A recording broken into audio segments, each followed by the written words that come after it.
You are listening to a Raptors podcast, the place every week for all things Raptors. Get ready and never underestimate the heart of a champion.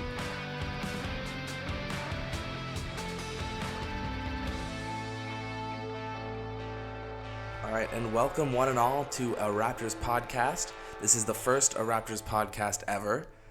Welcome. You should be very happy that you are here right now to see the beginning of something very special. And so the beginning of something very special, I think, is also something indicative of this season, as the Raptors started out 1-0, and it seemingly started out 2-0.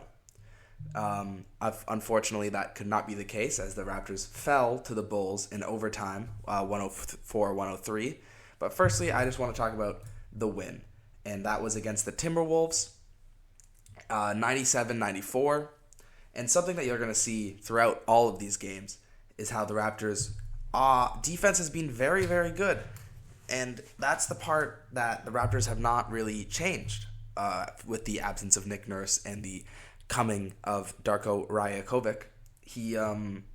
What Rajakovic was supposed to do is he's a player developer from OKC, and he's supposed to develop our young players. It's not supposed to be essentially a winning season, I think, is what they're telling us with that hire.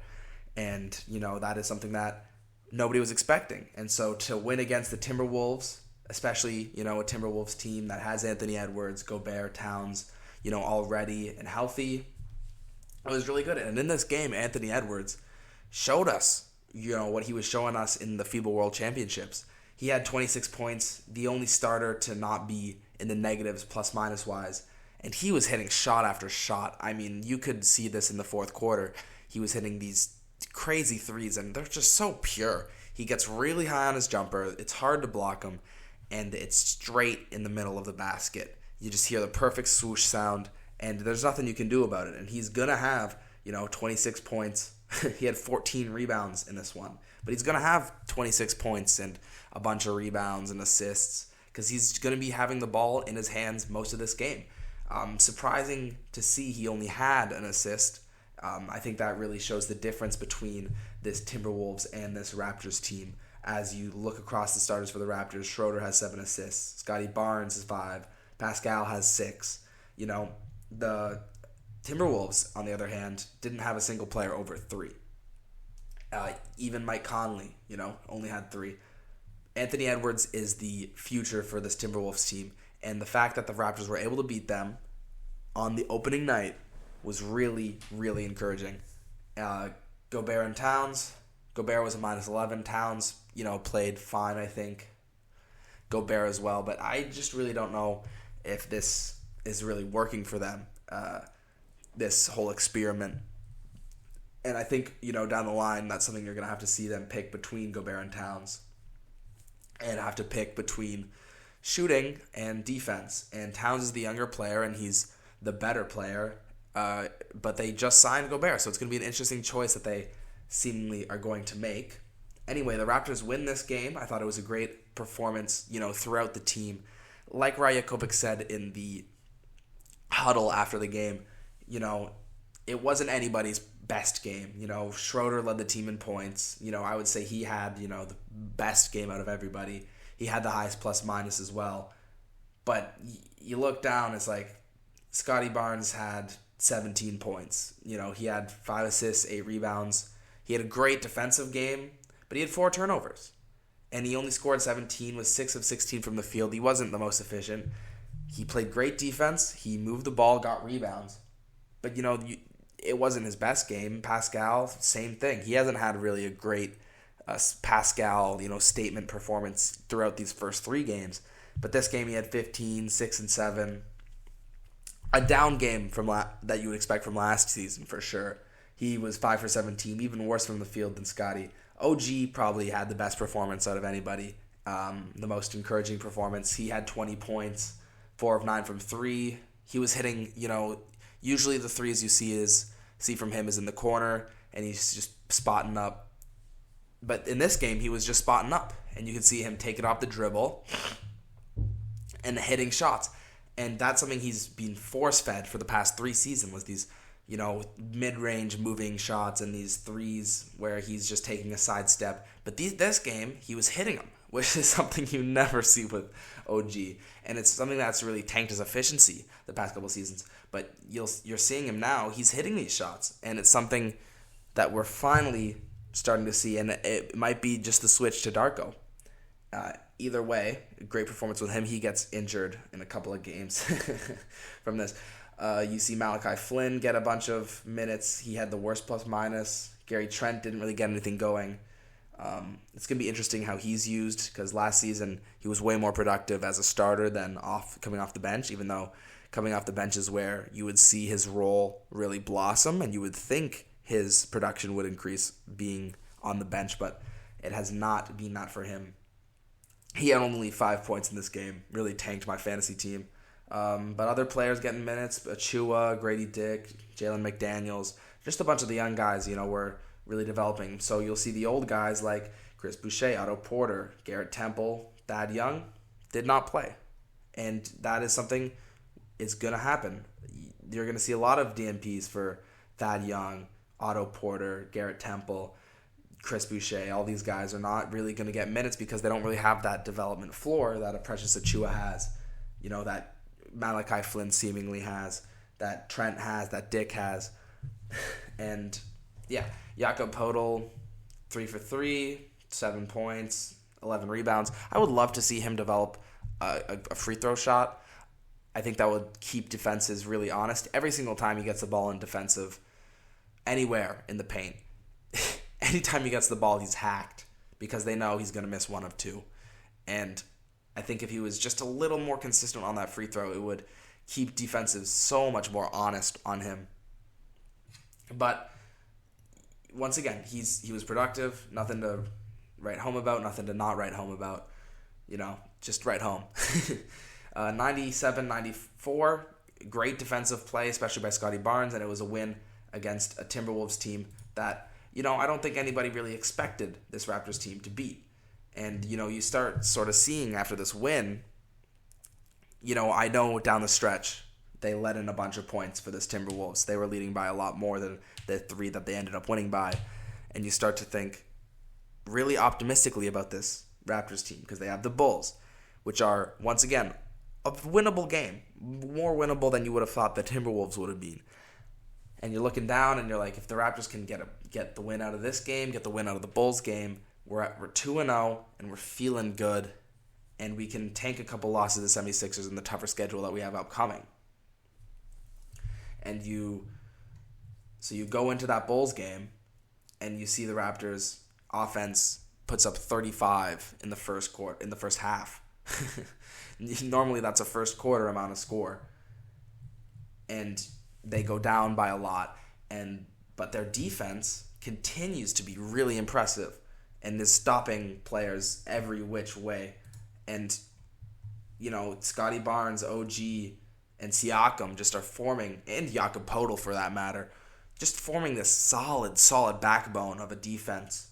And that's something, we sort of missed out against the 76ers. And the 76ers, Embiid's going to be Embiid, He's going to just have amazing games left and right.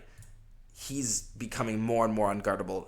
It's unthinkable. You wouldn't have thought he could get more unguardable, but he does. Tyrese Maxey also always going to have a game against the Raptors. I don't know why. Maybe because we almost traded for him with Kyle Lowry. I don't really know, but those two are going to have games against the Raptors. So your defense, maybe not indicative in that game, but we still only let up 114, which in this generation of the NBA is a great defensive performance. But you see in this Bulls game, once again, OG, even though he's 5 for 8, only doesn't shoot that many. He's 1 for 4 from the 3. He's a plus 28 in this basketball game. He's plus 28 in a game that was decided by 1 point, in the game the Raptors were losing by a lot throughout. Chris Boucher, plus 22. But you see this bench, minus 25, minus 22. Another player, Pascal, once again, he doesn't have this performance you can just look back at and admire. He has 18 points, set 8 rebounds, 2 assists. Doesn't really get the assists going. He's more efficient, but you can see sort of those shots getting divvied out to Gary Trent, getting divvied out to Dennis Schroeder, getting divvied out to Scottie Barnes that Pascal would have shot last season. And I think if you were going to sell some stock, that's the stock you're selling. And it's going to be interesting coming this summer with his contract extension talks. You're going to say this about pretty much all of the Raptors players. Every single Raptors player has contract extension talks coming up. But one player you're going to look at is Pascal Siakam, and you're going to say, well, he's on the decline. I don't think his skills are on the decline, but his production's on a decline. Do I really want to pay him the maximum amount I can pay him? Because we're going to have to pay guys like Scottie Barnes, like OG Anunoby, like Gary Trent, like, Grady Dick if he develops. So can we keep paying this 29-year-old who's not on the same development track as all these younger players? And that's really the question that's going to have to be answered, especially if his production isn't as elite as it has been the past couple seasons. If he's not at that all-NBA caliber, do we re-sign him? But the question is also in that maybe we re-sign him because letting him go for free would be abhorrent, just because of all the amount of freebies we've let go from that championship team. To have basically every single one except for Lowry leave for free would be disheartening. Lowry and I guess Norm Powell. It would be disheartening, and it would really be the signal for this rebuild that I think they are already signaling to us. And maybe we see Siakam go at the trade deadline if we do not, pick it up, especially if now we're 1-2. But you go into this game, the Raptors, like I said, were down. They fight back there, behind their defense and start scoring finally a little consistently. And you look, you blink, we're up 88-72 with only 6 minutes left in the fourth, and you're thinking, awesome. We're 2-0. If you look back into the preseason, we're 6-0 with Darko, and nothing can be better. Because you look forward, maybe we'll give because when you're looking through rose-colored glasses, you're gonna see everything as good. Oh, we're playing the 76ers. We're playing so well. Maybe we can knock one off Nick Nurse and finally get one back against the 76ers as they've sort of ruined us after that championship year. Maybe we can knock one back. We're playing really well. And you could see the seeds planted in the Timberwolves game as we sort of let up a little bit of a lead there. And the Bulls start pulling back. But you're in la-la land, when this happens. Your head's in the clouds, and you have no... Sure, they're scoring, but, we're still up by 8. We're still up by 6. We're still up by 4. Maybe I won't swear, but holy cow. You know what word I was going to say. The Raptors are only up by 2. Okay, well, it's fine. There's 30 seconds left. Let's just inbound the basketball. And it gets stolen, and it gets hit out of bounds. Somehow bounces off a Raptors player. They have the ball. Okay, well, we just need to play good defense like we've been playing all day. Okay, let's put Boucher on DeMar DeRozan. You know what? Sure, he's long. He maybe gets a little jumpy, but that's fine. He's a great defender. And, DeMar's not going to bully him in the paint like so many of the stronger guys do. OG's out of this game because he got a little injured. Sure, let's put Chris Boucher in this game and let him finish it. And he's been plus 22 so far. Seems to make sense. And then you see the first play down the stretch. DeMar DeRozan goes in the mid-range. Actually, I think this one was at the free three-point line. If you're going to get anybody to pump fake, it's going to be DeMar DeRozan. If you're going to get anybody to jump, it's going to be Chris Boucher. And lo and behold, what happens? A three-pointer, which DeMar DeRozan isn't going to hit. He's not going to hit a three-pointer. He pump fakes, he shoots, fouled. Okay, fair enough. That's fine. He's going to miss one of these. We're up by 3. We'll be fine. And he does. And so you think, perfect. We inbound the ball. We shoot free throws. We miss one. We're up by 2 or we're up by 1 now. And it's just constant, just both teams trying to give this game away to the other. So frustrating was watching this game live because you have this game just directly in your palm and you can see it and you can see the record 2-0. Let's go Raptors. And you can see it fall through your fingertips. And all you're looking at now is 1-1 and you're trying to disbelieve it as DeMar's shooting these free throws. You can't imagine what a choke job would take to put yourself in this position. And lo and behold, as I continue to use that word, that's what happened. And the Raptors lose this game in Chicago. They had a chance in overtime to win it. They were up, and Pascal decides, I'm going to take this into my own hands. I haven't been great today, but I'm the leader of this team, and I'm going to take this into my own hands, and I'm going to get the shot off to win us this game. And he takes one possession, we have the lead. What he does, we're up by 2. He takes the ball. He tries to drive on Alex Caruso. And if you know one thing about Alex Caruso, well, other than that he's white and bald, the other thing you know about Alex Caruso is he's a great goddamn defender. And he's not the one you drive on. But because Siakam wants it, and they're going to put their best defender on Siakam, it's Alex Caruso. And he picks up the dribble early and loses it. Alex Caruso runs down to the other side of the court, hits a 3. And now the Raptors the one that needs to score. And you can I said this when I was watching, don't drive on Caruso. Please, anything other than that. Give it to OG for a 3. Give it to Scottie. Just hold the ball for God's sakes. Don't give it to Caruso. Don't give them a fast break. And don't leave him open for 3. Yet, that's what happens. And so, instead of just letting them have a 2, we're down by 1 now. And Pascal decides, once again, don't worry, guys. I messed up last time. I got this. We have 4 seconds left here to draw up a game-winning play. I'm going to pick the ball up. I think it got to Schroeder or Scottie or somebody, and then they pass it to Pascal. He says, I want the ball. He dribbles to his right. He's just a deep midi. You know what? Pascal's a decent mid-range shooter. He's pretty good. I'll give him the benefit of the doubt. Let's see what he can come up with. He takes a pump fake, and then the clock runs out. Oh, man. So frustrating.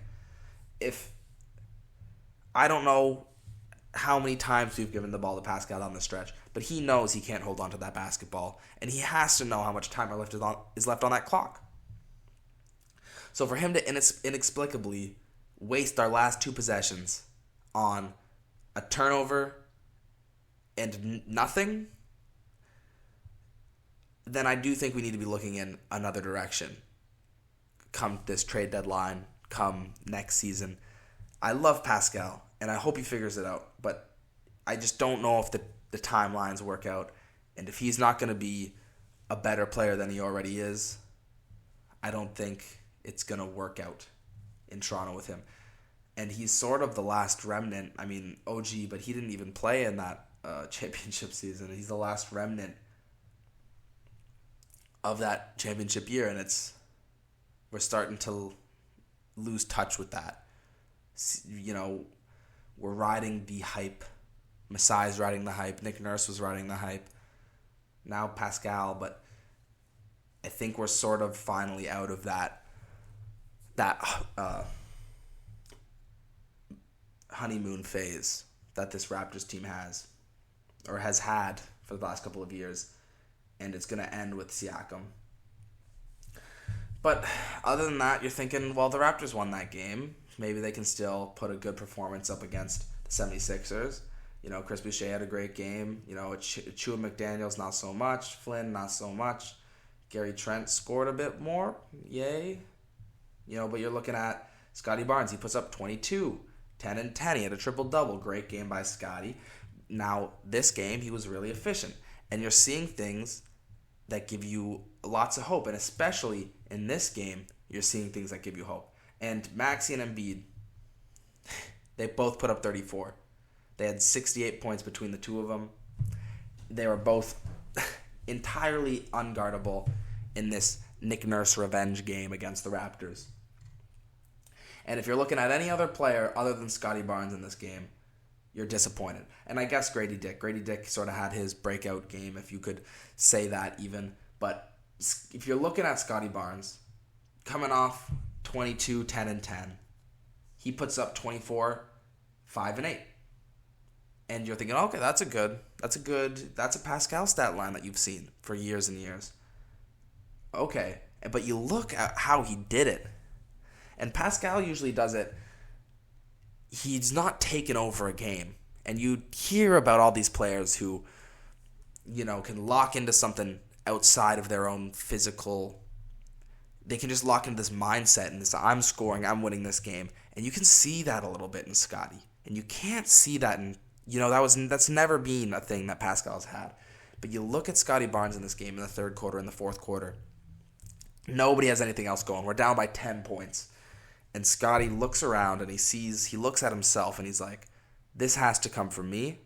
But it's not the same hollowness. Because everybody knows, like, the best players on the team, that's got to come from them. And that's what Pascal has sorted on. It's like, well, it has to be me because I'm the one that's making the most money. I'm the one who averages the most points. It has to be me. I have to do this. Scottie's like, I have to do this to win this basketball game. I have to do this to win the game. I'm not doing this for the points. I'm doing this because I have to, not because I need to or I should. It's because I have to. And it's the need versus the want that you just see with him as he just starts to bully defenders. And you see the mid-range that Pascal has, that Joel Embiid has, where it's just a little, jab step, a little pump fake, and then he shoots it, but it's pure, and it's, moderately contested, but it goes in, and it goes in consistently.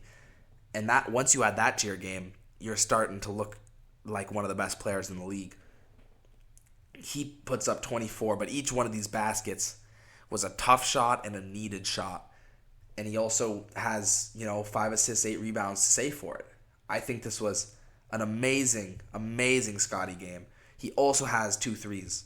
And these are deep threes. And these are tough threes. And if he can get those threes to go, and he can get those mid-ranges to go, we're looking at a whole different player. And he continues to be effective defensively. We're looking at an entirely different defender, an entirely different player, and somebody you can really build around.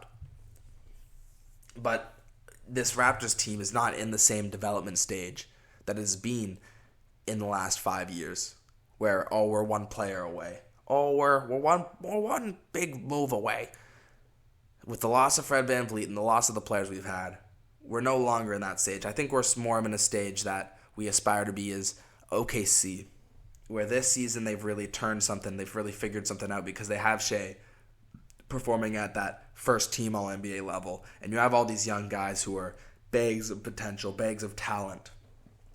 This Raptors team, it's not devoid of talent, but it's not really outclassing anybody on talent. It may outclass them. It's not outclassing anybody on anything.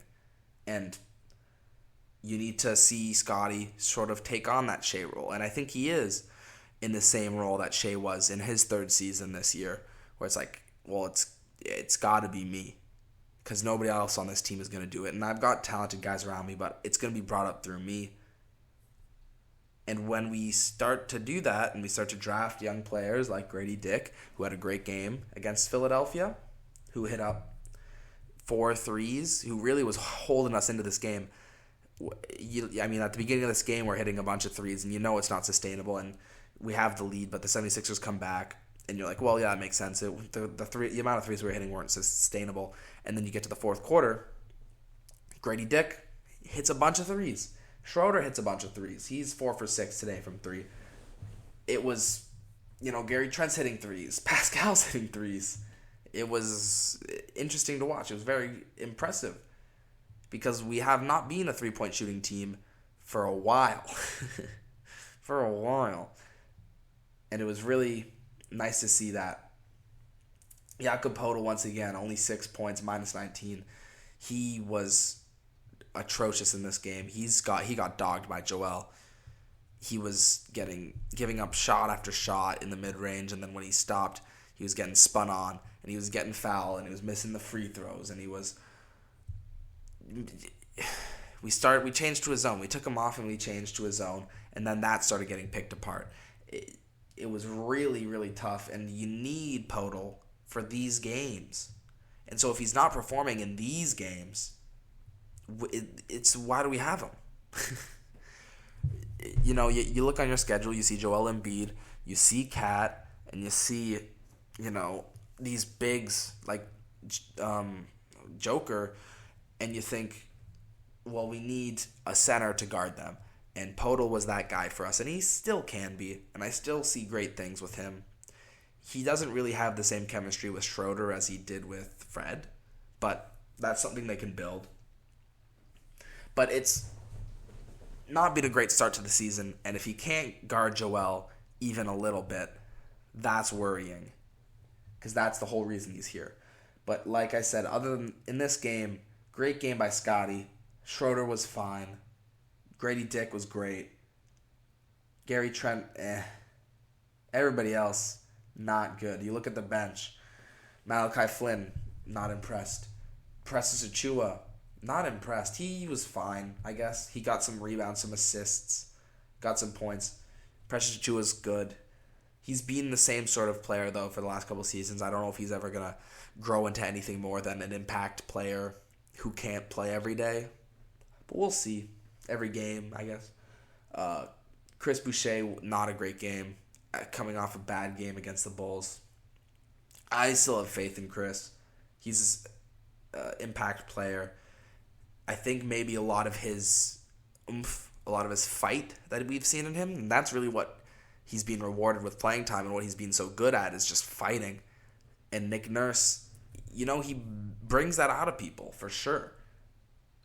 And I just don't know if he's going to have that with Darko, who's sort of the exact opposite coach of Nick Nurse.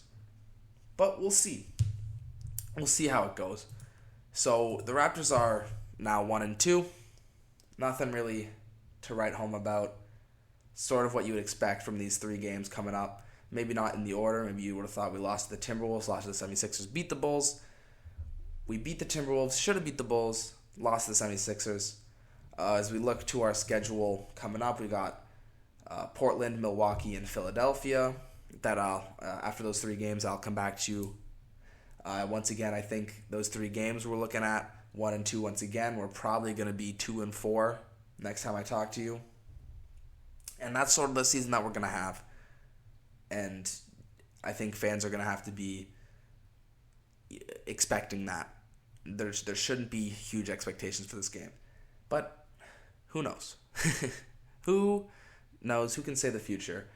But I will say in the future, I'm going to be taking a break, and I'll be right back, and we'll be doing some looks around the league, see who's been performing well this week, and we'll do a quick and then we'll do a quick regroup around that, and then you guys will be on your way. But first, quick break. See you guys in a sec. All right, and we are back. Just quickly here to talk about some, the standings through 3 games, 2 games for some. We'll start off with the Eastern Conference.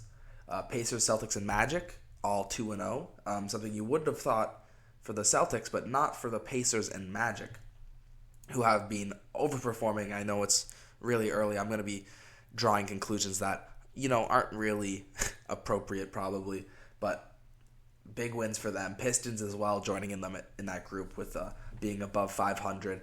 But we'll see these things sort of even out. I think the Magic, out of all those 3 teams, really have the most upside as a playoff team. They have a very, very talented roster. And so, I can see them sneaking into a playoff spot. But, we'll have to see how this goes. The Celtics, I think, are going to be a dominating team, same as the Bucks. They are 1-1, currently residing right below the Charlotte Hornets, which shows how early this is in the season. But the Charlotte Hornets, I do not think. I will actually bet on him if I was a betting man, bet on them to be the worst team in this league upcoming. and I will still probably die on that. But the Bucks are 1-1 behind the Hornets, above the Wizards. Sandwiched right between the two teams. They thought they would be sandwiched between. And yeah, the Wizards 1-1 once again. Knicks, Bulls, Cavs sort of, and Heat and Raptors probably as well. And Hawks. A big group. The 1 and 2 teams sort of grouped together here, where underperforming 1 and 2, they should all theoretically expect to be higher than this. Probably the Raptors are the one team that should not expect to be up at the higher echelons. Probably the Bulls as well. But the Knicks, Cavs, Heat, Hawks, they should all be in the playoffs this upcoming season. But I would not expect them all to be in the playoffs, if you understand what I'm saying. I think one of them, maybe two, gets stuck behind. And I'm looking at, mainly the Hawks and Knicks as those teams. But we'll have to see how it all plays out. The very impressive, performances from 76ers, from the Celtics. And we'll have to see if that continues.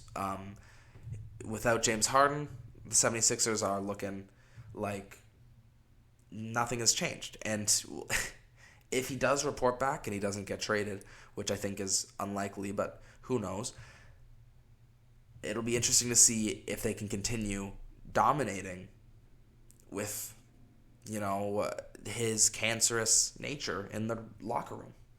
And the only team devoid of a win so far this season in the Eastern Conference is the Brooklyn Nets, who once again are doing their Ben Simmons experiment, which it's going to fail if Ben Simmons has shown us anything. Once again, they were a frisky team last season, but I still don't think there should be anything to look forward to write home about. They'll probably be in the playoff hunt. They'll probably make a play-in game, but other than that, I don't think I see them going too far. But just for the Eastern Conference, I think a lot of this is subject to change, and we'll have to see and take everything that we say or we think with a grain of salt, just because those numbers are very, they're not very trustworthy. But in the Western Conference, we have 3 undefeated teams. One with 3 wins is the Nuggets, the defending champions with the best player in the league, Nikola Jokic. But I think they are exactly where they're supposed to be. And it's going to be very tough for somebody to knock them off of their pedestal and to knock them out of, title contention, out of the playoffs. And one thing that I think the NBA needs to focus on upcoming is, bringing more attention to their regular season, as I think many sports are dealing with this. Baseball, obviously famously the most, but the NHL as well, where, you don't really have to pay attention for every single game, and you just come in for the playoffs, see what happens, and it's basically a 2-week to 2-month experience in their sport. Baseball, obviously, like I said, is the most volatile and the most like this. Hockey has been, known as that as well. But we're trending towards a March Madness type style where nobody cares about college basketball until the tournament, and you get your 1 game, you get your 2 games, you get your 3 games, but you're not really watching that much. And they need to be able to have people returning, because people are going to say is like, oh yeah, well that's right, but what happens in the playoffs really matters. And you hear that more and more as the days go on. And that's something you want to avoid if you're in the NBA. But if you're the NBA. But Pelicans and Mavericks as well, 2-0. They, both teams I thought were going to be taking a step back as well. I really didn't think Kyrie Irving showed us anything last season with Luka Doncic to impress us. They sort of slid bad towards the end of that year, and forcefully, obviously, but slid bad nonetheless. But they start out 2-0. And I am, always open to change my mind. I'm going to have to see a bit more. I think that's understandable. But they've played pretty well. They've played to win, and they've won. The Pelicans, it's really for them, just if they can stay healthy. And this is another thing that I hate having to say as an NBA fan, but it's all like, well, if they can stay healthy. Well, the main important thing, it's just like, yeah, of course, that's obvious. Every team has to stay healthy. But them in particular, especially because, they have just so many injury-prone players. Zion and him, first off, but as well, you've got Brandon Ingram, CJ McCollum's gotten injured, Valanciunas gets injured sometimes as well. So you'll have to see if their stars can keep it going as they go. But once again, 2-0. The Suns, Warriors, Clippers, Thunder, all 2-1 as well. I think the Thunder are going to be impressing people this year. Like I said, their talent level is insane, and they have a bunch of draft picks to, use for a trade or something. I expect them to be a 5 seed, 6 seed at worst, 4 seed at best. They are going to be really good. Clippers 2-1, Warriors, Suns. These are all teams you expect to be there. Clippers and Warriors, I think, are, at a different level compared to the Suns, but I didn't really love the Suns trade that they made, losing DeAndre Ayton, turning that into Yusuf Nurkic. I don't think that's really a good... It's not a sideways move. That's a backwards move for them. And they're good enough to be a good team anyway, but I think that was a bad trade. Warriors, I really like what I saw from the Warriors, what I've seen with Chris Paul, him running the bench, running the starting unit for a little bit with Steph Curry, them taking turns. I like what I've seen. They're a really old team, and they have to stay healthy. But they also have to be able to, play every day. Which sounds like the same thing, but it's not because of the whole rest thing, an issue. But if they can hold up, I think they'll be a great team as they have been. But it's sort of, we're coming up on their last dance. And I don't know if it'll be this year. I don't know if it'll be next year. I think it'll be one of these 2 years. Maybe 3 years. I doubt it. I think their last dance is imminent. The Lakers and Kings, once again, Lakers, Kings, Timberwolves, all 3 teams expecting good starts from them. 1-1. They haven't played enough games really for us to draw any conclusions. The Jazz and Spurs, you think they'd be bad. They're 1-2. Same thing as Trailblazers. They're 0-3. And then you look down at the bottom of this conference and you see the Grizzlies and you see the Rockets. Well, the Rockets have been bad for many, many years, but they spent this offseason. They spent a lot of money on some mediocre players. Sorry for the leap, but mediocre players, especially if you're paying them $40 million a year. But, them being 0-3 is worrying. And Grizzlies without their main man, Ja, sort of expected. They have 25 games they have to get through before Ja comes back. And they just can't be in a big enough hole where he can't dig them out of. So we'll have to see. The Rockets, I think, are... I don't mean to be mean. I think they might be not good this year. And I don't think that's overreaction. They're 0-3. And when things start to turn, they're going to turn from bad to worse. Ime seems human, and so does the rest of their roster. And they've got a lot of developing to do. Jalen Green's stock has never been lower. It's plummeting. We'll see where it goes, but it's not looking great. And that's going to do it for our talk around the league. Thanks for listening, as always, to a Raptors pod. Follow me on Twitter. Do what you need to do. I'm not going to force you to do anything. I'll see you guys next week after the Raptors 3-game next week. And, thanks for listening.